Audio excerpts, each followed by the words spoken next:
50,000 বছর নামাজ পড়লে জান্নাতে যাইবো এরকম দলিল কেউ দিয়া পারবো? বাবা শাহালি যদি আমাকে জাহান্নামে নেয়, আমরা জাহান্নামেই যাবো। আপনারা আল্লাহর গোলামি করে জান্নাতে যান, আমরা যাবো না, আমরা শাহালির লগে থাকি। যারা আল্লাহর গোলামি করে এরা যায় দেখেন গা মানুষের কাছে বাসে টাকা যায়। নামাজি জান্নাতে যাইবো না, পবিত্র নদ জান্নাতে যাইবো। আমরা উসিলা ছাড়া কোনো কিছু বিশ্বাস করি না।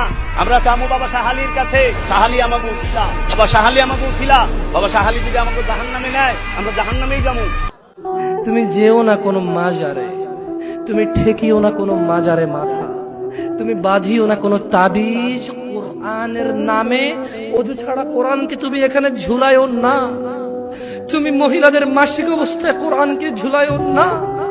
কোরআনুল কারীম এই তুচ্ছ কাজের জন্য আসেনি। শিফাউল লিল মুমিন। তুমি একটু বুদ্ধিমান হও, নাপা তুমি খাও, গলায় নাও না। কোরআন তুমি পড়ো না, গলায় নাও। তুমি একটু বুদ্ধিমান হও, তুমি একটু বুদ্ধিমান হও মুমিন। তোমার এখানে যদি সূরা ইয়াসিন থাকে, তোমার এখানে যদি সূরা ইয়াসিন থাকে, তুমি বোঝো তুমি টয়লেটে যাচ্ছ, সূরা ইয়াসিন নেই। আল্লাহকে ভয় করো।